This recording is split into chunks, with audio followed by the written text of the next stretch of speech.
నమస్కారం, వార్తలకు స్వాగతం. ముందుగా ముఖ్యాంశాలు.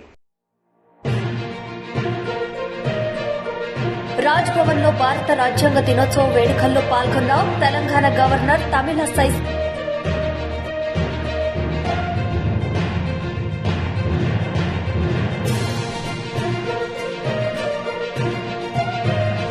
రాజ్యాంగ దినోత్సవం వేడుకల్లో ఏపీ సీఎం వైఎస్ జగన్ ప్రతి ఒక్కరూ రాజ్యాంగానికి కట్టుబడి ఉండాలని వెల్లడి.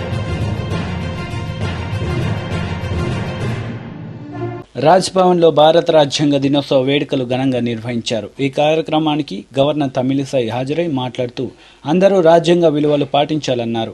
మన రాజ్యాంగం ఎంతో గొప్పదని, అది మనకు క్రమశిక్షణ నేర్పే పుస్తకం.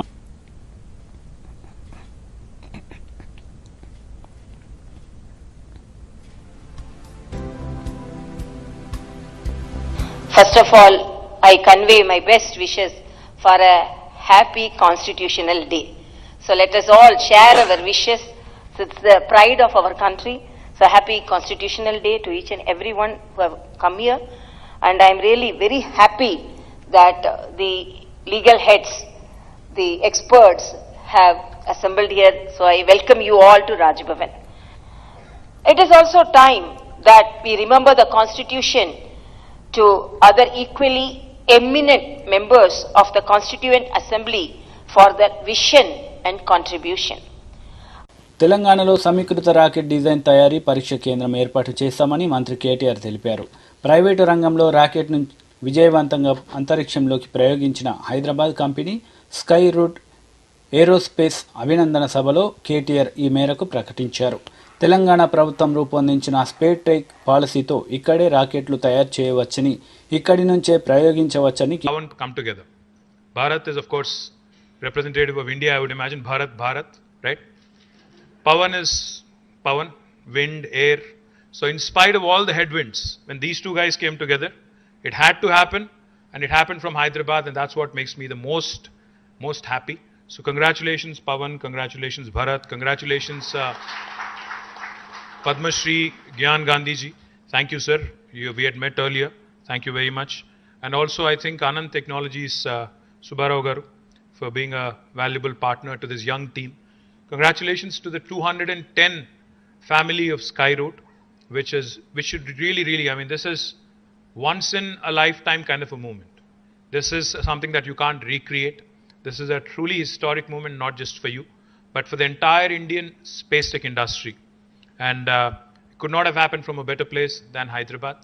And I remember very, very distinctly and very vividly when Jayesh, myself, MSR, Sujay, all of us were part of the historic launch of space tech policy by government of Telangana. We had done it in Metaverse because this was during the COVID times.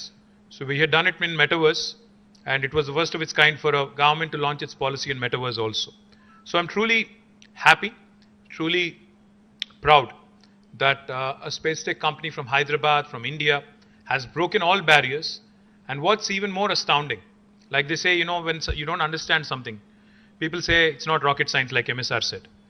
But you know, to actually ace rocket science and to actually make it happen in the very first go, I think one of the very few companies in the world is what Pawan and Bharat were telling me, to have done this across the world. Ante first attempt lone మనం స్పేస్లోకి rocket పంపించే సత్తా మనకుందని చెప్పగలిగే శక్తి సంతరించుకోవడం అంటే అది మామూలు విషయం కాదు.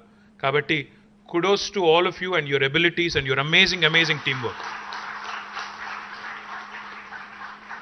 It cannot happen, you know, with 2 or 3 people coming together. I'm sure all of you together had to pull out all-nighters, had to pull out extra hours, had to pull out lot of hardships, had to endure a lot of hardships during the last couple of years. I know these guys were doing a lot of rounds to investors, a lot of rounds to private equity players. They really toiled hard, both of them, to pitch and to get the right kind of investment. And your biggest shareholder is on his way. He said he'll join us shortly. Anil he's coming up. Anil of Greenco, my compliments to him as well. Because inventors, innovators need capital, need the support, especially when you're trying to break through in new sectors. Because already established sectors, you know, somebody trying to ape an Amazon and come out with an arm, a similar e-commerce arm, is a relatively easy story to sell. But you're talking rockets, you're talking an Indian company from two Indian youngsters wanting to make rockets and send them to space. It's a difficult sell. So Pawan, we have to learn a lot of marketing techniques from you also. Because, I'm sure you've had to really, ఎందుకంటే ముందు rocket అని చెప్పంగానే సగం మంది అక్కడే put off అయిపోతారు. Indian company పిల్లలు చూస్తేనేమో ఇంకా చిన్న పిల్లలాగా ఉన్నారు, వీళ్ళు రాకెట్స్ ఏంటి అనుకునే టైపే ఉంటారు. I don't know how many of you speak Telugu, by the way. Okay, some of you do. Actually, most of you do. So, the point I'm trying to make is, it's very, very difficult. It's like literally selling sand in a desert. And not easy. You're breaking barriers, you're breaking ceilings, you're breaking new frontiers. This is not easy job. And also what's even more important is, see, I've seen these guys before, I'm seeing them again. I've seen them 2 years ago. I've seen them recently, even before the launch, and now I'm seeing them again today. Even today when I was talking to them, I could feel. So your biggest shareholder, your biggest investor is here. Why don't you come up? Hey, come up, it's okay.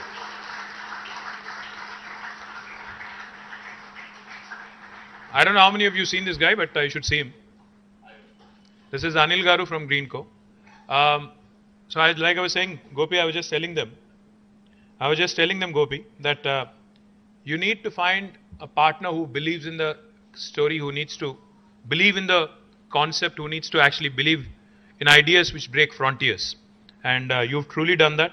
My compliments to you as well in believing in their abilities, in believing in the team's abilities, and funding in, the much needed, giving in the much needed impetus so that they could actually send a rocket into space. But what was even more impressive was just a few minutes ago when we were chatting. So నేను అడిగాను, మరి T-shirt నాకేదని అడిగాను. మీ వాళ్ళు ఇవ్వలేదు ఫ్రీగా, అది కూడా ఇవ్వట్లేదు. They said we are also getting into merchandise. I don't know whose idea that is, but it's a brilliant idea because lots of kids, I'm sure, will look forward. Because as children, as youngsters, if you are enthused about these sectors, I'll tell you a simple story that all of us can relate to. So myself, Jayesh, my entire team, we were in Japan on a visit. We went to Hamamatsu. It's a small town. It's where Suzuki is headquartered. So we went there to meet the chairman of Suzuki, Osamu Suzuki. So we were there ahead of time, almost a half an hour, because we knew that the Japanese are very punctual. They like, like the rest of us to be punctual also. మన Indian stretchable time లా కాకుండా వాళ్ళ దగ్గర టైంకి వెళ్ళాలి మనం. కాబట్టి ముందే వెళ్ళి కూర్చున్నాం అక్కడ. కూర్చుంటే they said, why don't you get a tour of the museum, Suzuki museum, which is right across the office. అంటే సరే అని చెప్పి మేమంతా మ్యూజియంకి వెళ్ళిపోయాం. we started going around that Suzuki museum. So it had everything from the first make to the entire set of automobiles that they have made. So we were going around all fascinated. Appati కార్లు ఏంటి, అప్పటి automobiles ఏంటి, అప్పటి technology ఏంటి, etcetera etcetera.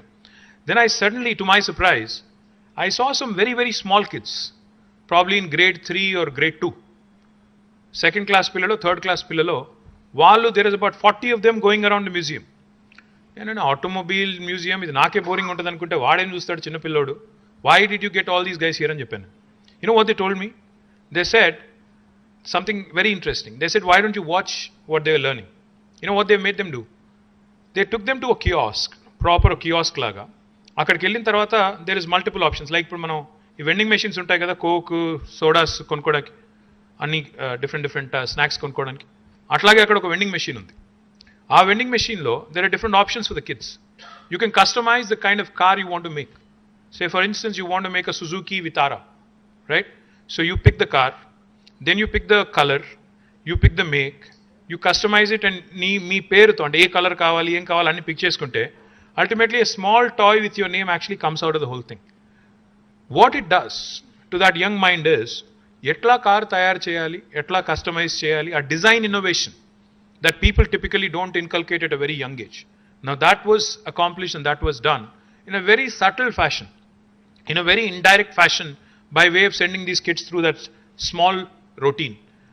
వాళ్ళు చెప్తున్నారు, మరి why are Japanese automobiles, German automobiles so good? Why is their precision engineering so good? అంటే చిన్నప్పటి నుంచే ఆ డిజైన్ థింకింగ్లోకి, చిన్నప్పటి నుంచే వాటి గురించి ఒక ఫ్యాసినేషన్ డెవలప్ చేస్తే people will start gravitating and moving towards it. That is unfortunately sorely missing in our system here. We believe in theory. We don't really believe much in the practical exposure to how manufacturing is done, what are the new advanced manufacturing facets, etc., etc. I would absolutely be thrilled and I would love to see Hyderabad as a space tech capital of India. Now Skyroot of course has made us proud. Tomorrow I'm very confident that one of your colleagues and cohorts భారత అంతరిక్ష పరిశోధన సంస్థ ఎంతో ప్రతిష్టాత్మకంగా చేపట్టిన PSLV C-54 rocket ప్రయోగం విజయవంతమైంది. శ్రీహరికోటలో Satish Dhawan space centre నుంచి ఈ ఉదయం 11:56 rocket నింగిలోకి దూసుకుపోయింది.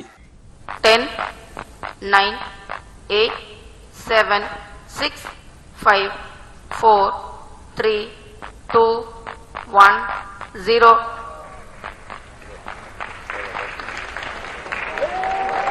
Liftoff normal. There's the textbook liftoff of PSLV C-54 US-06 mission.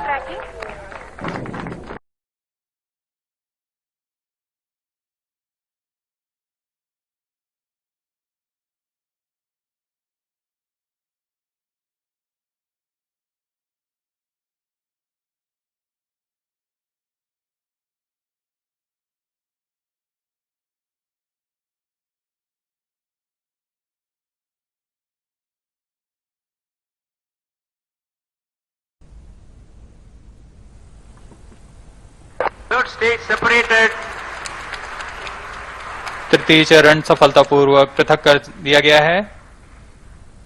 US-06, which is a third generation satellite in the OceanSat series. This is to provide continuity services. सापेक्ष गति से अंतक्षेपित किया जाए. US-06 satellite separated. US-06 को सफलतापूर्वक अंतक्षेपित कर दिया गया है.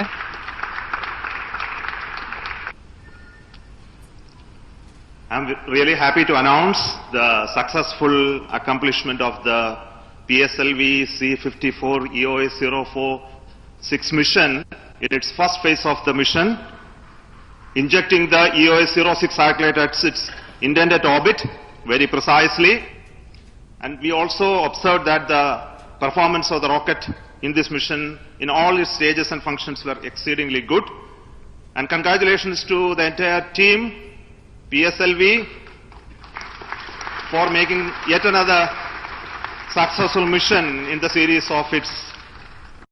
నేడు రాజ్యాంగ దినోత్సవ సందర్భంగా వైఎస్ఆర్సీపీ నాయకులు వేడుకలు జరిపారు. ఈ సందర్భంగా రాజ్యాంగ దినోత్సవ వేడుకల్లో ఏపీ సీఎం వైఎస్ జగన్ ప్రసంగించారు. గౌరవనీయులు పెద్దలు గవర్నర్ గారు శ్రీ విశ్వభూషణ్ హరిచందన్ గారికి నా హృదయపూర్వక నమస్కారాలు. సామాజిక న్యాయానికి, సామాజిక సాధికారతకు ప్రతీక అయిన నా మంత్రివర్గ సహచరులకు, అధికారులకు, ఇక్కడికి గొప్ప సందర్భంగా వచ్చిన ప్రతి ఒక్కరికి కూడా, అలాగే రాష్ట్రంలో ఉన్న ప్రతి అక్కకు, ప్రతి చెల్లెమ్మకు, ప్రతి అవ్వకు, ప్రతి తాతకు, ప్రతి సోదరుడికి, ప్రతి స్నేహితుడికి, ప్రతి చిన్నారికి కూడా ఈ రాజ్యాంగ ఆవిర్భావ దినోత్సవం సందర్భంగా నా హృదయపూర్వక అభినందనలు. మన దేశ ప్రజలు తమ కోసం ఈ రాజ్యాంగాన్ని రాసుకుని 1949లో తమకు తాము సమర్పించుకున్న రోజు ఈ నవంబర్ 26. ఈరోజు రాజ్యాంగ దినోత్సవం.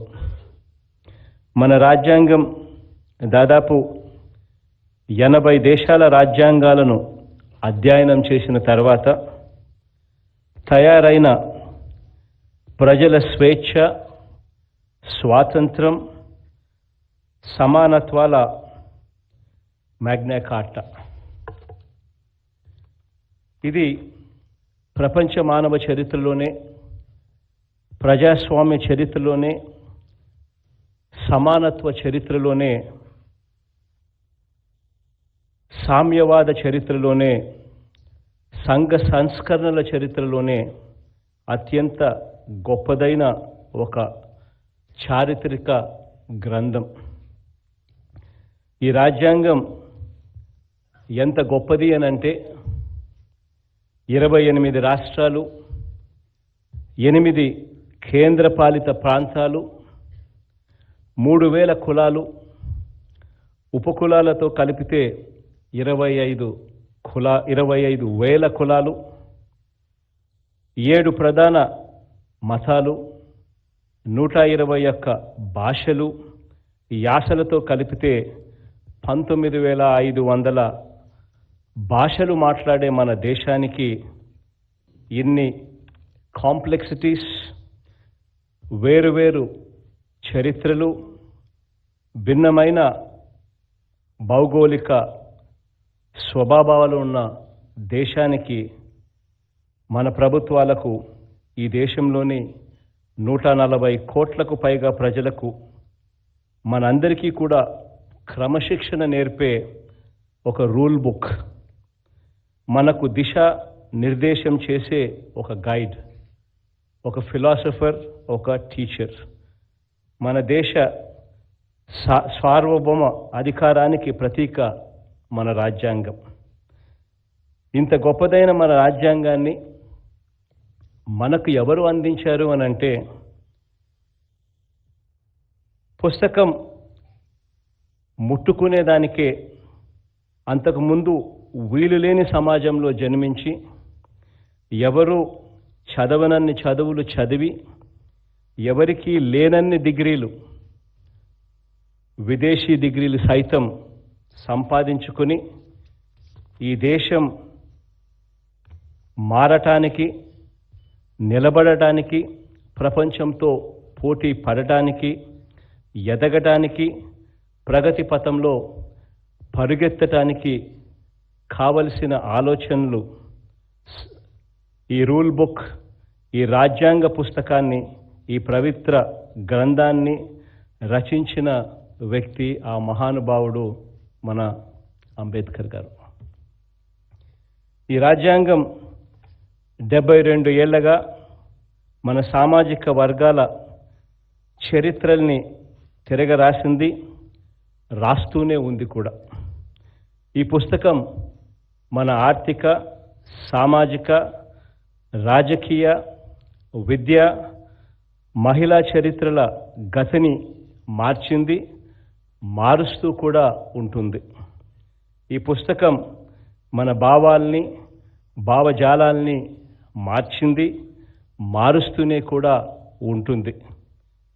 ఈ మన రాజ్యాంగమే ఈ 72 సంవత్సరాలుగా మన సంఘ సంస్కర్త. ఈ పుస్తకమే మన మధ్య ఎన్ని భిన్నత్వాలు ఉన్నా ఈ వజ్రోత్సవ దేశ స్వాతంత్రాన్ని నిలబెట్టింది, ఇక మీదట నిలబెడుతూనే కూడా ఉంటుంది. నిస్సహాయులకు, నిరుపేదలకు, అణగారిన వర్గాల వారికి అధికార దుర్వినియోగం జరిగినప్పుడు ప్రభుత్వాల ఇనుప పాదాల కింద నలిగిపోయే వారి రక్షణకు దైవమిచ్చిన ప్రజా ఆయుధం కూడా ఈ రాజ్యాంగమే. ఈరోజు రాజ్యాంగంలోని మహోన్నత ఆశయాలకు ప్రతిరూపమైన ఆ మహనీయుడికి, ఆకాశమంతటి ఆ మహామనిషికి, బాబాసాహెబ్ అంబేద్కర్ గారికి అంజలి ఘటిస్తూ ఇదే విజయవాడ నడుమ 2023 ఏప్రిల్లోనే అంబేద్కర్ గారి మహావిగ్రహాన్ని కూడా ఆవిష్కరించబోతా ఉన్నాం. అంబేద్కర్ గారి భావజాలాన్ని, మన రాజ్యాంగ స్ఫూర్తిని మనస వాచ కర్మన గౌరవించే ప్రభుత్వంగా ఈ 3.5 సంవత్సర పాలనలో ఎలాంటి ముందడుగులు వేశామో క్లుప్తంగా కొన్ని మాటల్లోనే చెప్తాను. రాజ్యాంగంలో చెప్పిన గ్రామ స్వరాజ్యానికి రూపకల్పన చేసి దేశంలోనే తొలిసారిగా గ్రామ సచివాలయాలు, గ్రామ వాలంటీర్ల వ్యవస్థను అమలు చేస్తా ఉన్న తొలి ప్రభుత్వం కూడా దేశంలో బహుశా మనదే. ప్రభుత్వ బడులలో పేదలకు ఇంగ్లీష్ మీడియంలో చదువుకునే అవకాశమే లేకుండా చేయటం ద్వారా రూపం మార్చుకుని ఎస్సీలకు, ఎస్టీలకు, బీసీలకు మైనారిటీల పట్ల పాటిస్తూ ఉన్న నయా అంటరానితనం మీద సిబిఎస్ఈ ఇంగ్లీష్ మీడియంతో మొదలు రాష్ట్ర తెలుగు మహిళా అధ్యక్షురాలు వంగలపూడి అనిత మీడియా సమావేశం నిర్వహించారు. ఈ సందర్భంగా పలు అంశాలపై ఆమె మాట్లాడారు. ఆచారం లేదు, ఒక కంపెనీ ఏదో ఎస్టాబ్లిష్ చేశారు, ఆ కంపెనీ 25 సంవత్సరాలు వచ్చిన సిల్వర్ జూబ్లీ చేసుకోవడం, దానికి 50 సంవత్సరాలు వస్తే కనుక గోల్డెన్ జూబ్లీ చేసుకోవడం ఒక ఆనవాయితీ. మొన్న రీసెంట్ గా మనకి స్వతంత్ర దినోత్సవం వచ్చి 75 సంవత్సరాలు అయిందని ఆజాదీ కా అమృత్ దివస్ అని చెప్పి మన మోడీ గారు ఒక దినోత్సవాన్ని ఏర్పాటు చేస్తే దానికి కూడా మనం అందరం కూడా చక్కగా పాల్పంచుకున్నాం. లేదు, ఇంకా ఏదైనా ఒక ఇన్వెన్షన్ కనుక్కున్నారు, ఏదైనా ఒక వస్తువును కనుక్కున్నారు, ఒక ఎవరికి తెలియని విషయం కనుక్కున్నారు, దానికి సంబంధించి ఇన్ని రోజులు అయింది కాబట్టి మేము చేసాము అని చెప్పుకోవడానికి ఒక ఉత్సవాలు చెప్పుకుంటారు. ఆఖరికి పెళ్ళైన తర్వాత పెళ్ళై 25 సంవత్సరాలు అయితే సిల్వర్ జూబ్లీ, 50 సంవత్సరాలు అయితే గోల్డెన్ జూబ్లీ సంబరాలు చేసుకున్న వాళ్ళు, షష్ఠపూర్తి చేసుకున్న వాళ్ళు కూడా మనం చూసుకున్నాం. కానీ పుట్టినరోజు 50 సంవత్సరాలు ముగించుకొని 51వ సంవత్సరంలోకి అడుగు పెడుతున్న ఇటువంటి తరుణంలో స్వర్ణోత్సవాలు మనిషి బతుకుండగా చేస్తున్నారు చూడండి, వీళ్ళు పిచ్చికి పరాకాష్ట అనుకోవాలి. ఫర్ ఎగ్జాంపుల్ ఎన్టీ రామారావు గారు ఉన్నారండి. ఎన్టీ రామారావు గారు పుట్టినరోజు 100 సంవత్సరాలు అవుతుంది ఆయన పుట్టి. ఆ మహానుభావుడు పుట్టాడు కాబట్టి శత జయంతి ఉత్సవాలు జరుపుకుంటున్నాము అంటే ఒక అర్థం ఉంది. 50 సంవత్సరాలకు ఇంకా బతికున్న మనిషికే స్వర్ణోత్సవ సంబరాలు చేస్తున్నారు చూడండి. నిజంగా వీళ్ళ భజన కార్యక్రమానికి, వీళ్ళకి సర్కస్ విన్యాసాలకి అడ్డు అదుపు లేకుండా పోయిందని చెప్పడానికి దీన్నే ఉదాహరణగా చెప్పుకోవచ్చు. అంటే ఒక పర్యాటక శాఖకి సంబంధించి ఒక లోగో ఆవిష్కరించి దానికి ప్రజల సొమ్ము తాలూకా సొమ్ముని 2 కోట్ల రూపాయలు వెచ్చించి ప్రతి ఒక్క మెయిన్ సిటీస్ లో తిరుపతి, గుంటూరు, విశాఖపట్నం, ఫర్ ఎగ్జాంపుల్ ఇంకా ఎక్కడ ఉన్నాయంట, ఇంకా 5-6 చోట్ల కూర్చొని వీళ్ళందరూ కూడా సంస్కృతికి సంబరాలు ఏర్పాటు చేసుకొని సాంస్కృతిక సంబరాల్లో సంస్కృతికి సంబంధించిన డాన్సులతో పాటు పాపం రోజా గారు తన తాలూకా ప్రమోషన్స్ ని కూడా చాలా ఎలివేట్ చేసుకుంటూ ఎక్కడ పడితే అక్కడ ఆవిడ పర్యాటక శాఖ మంత్రి అనే సంగతి మర్చిపోయి ఆ పర్యాటక శాఖకు సంబంధించిన సాంస్కృతిక విన్యాసాల్లో ఒక విన్యాసకురాలుగా ఫీల్ అయ్యి పాపం ఆవిడ కూడా చేస్తున్న విన్యాసాలు చూస్తూ ఉంటే నవ్వు వస్తుంది. నేను ఇప్పుడు ఏమంటానండి, ఇప్పుడు నాకు అర్థం అవుతున్నది ఏంటంటే, ఎలాగూ నియోజకవర్గంలో చీటి చిరిగిపోయింది, ఆ విషయం అందరికీ చెప్పేశారు. ఒక పంచాయతీ భవన్ ఓపెన్ చేయడానికి కూడా పోలీసులను అడ్డు పెట్టుకుని వెళ్ళలేని పరిస్థితులు అయిపోయింది.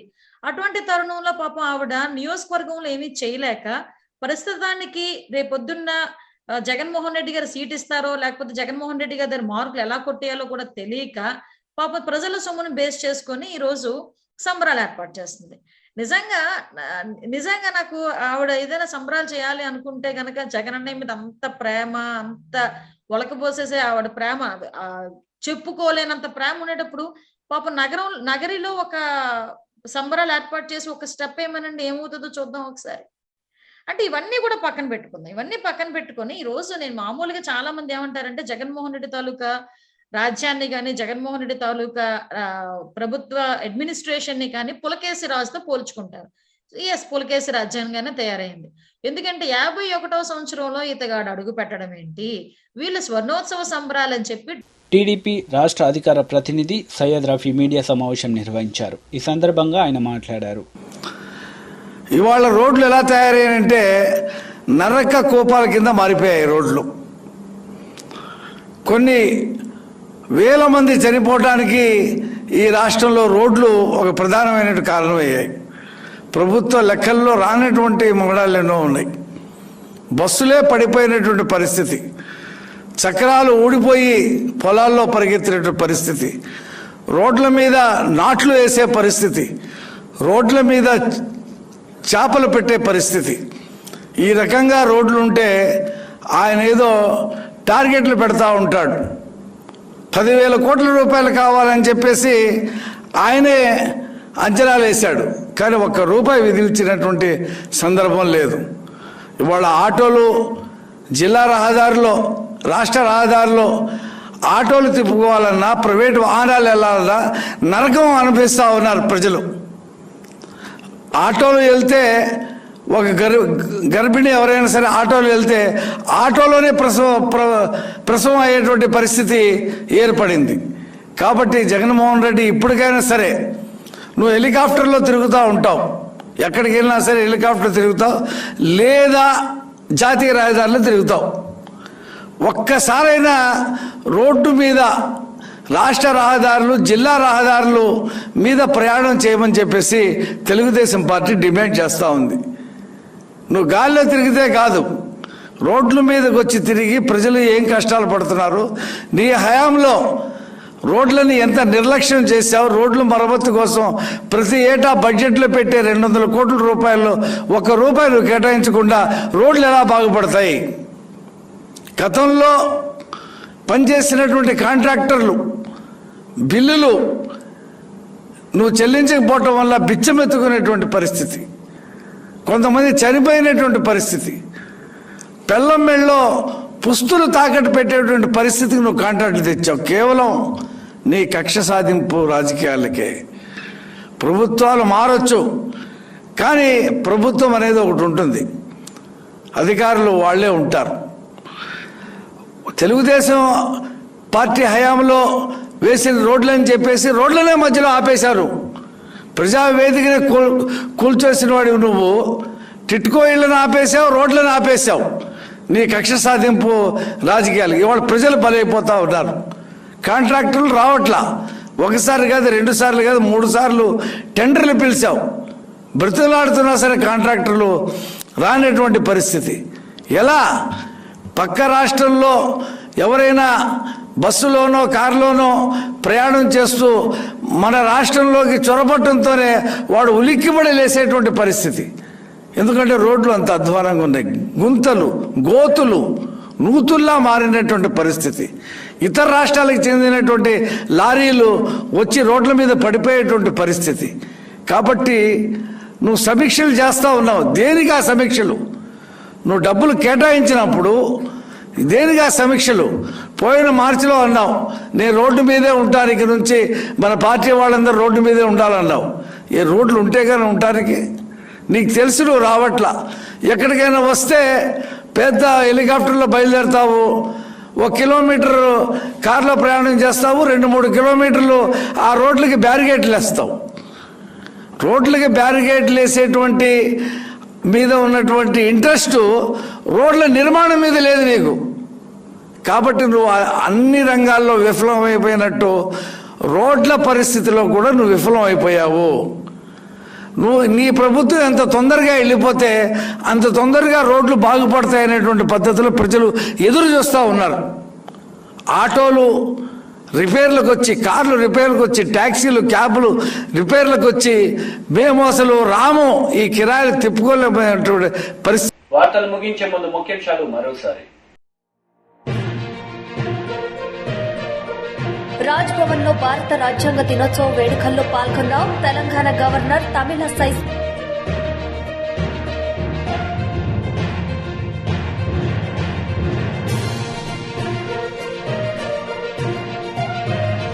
రాజ్యాంగ దినోత్సవం వేడుకల్లో ఏపీ సీఎం వైఎస్ జగన్ ప్రతి ఒక్కరూ రాజ్యాంగానికి కట్టుబడి ఉండాలని వెల్లడి. ఈ వార్తలు ఇంతటితో సమాప్తం. తిరిగి ప్రసారమయ్యే వార్తలు మళ్ళీ కలుద్దాం. అంతవరకు సెలవు. నమస్తే.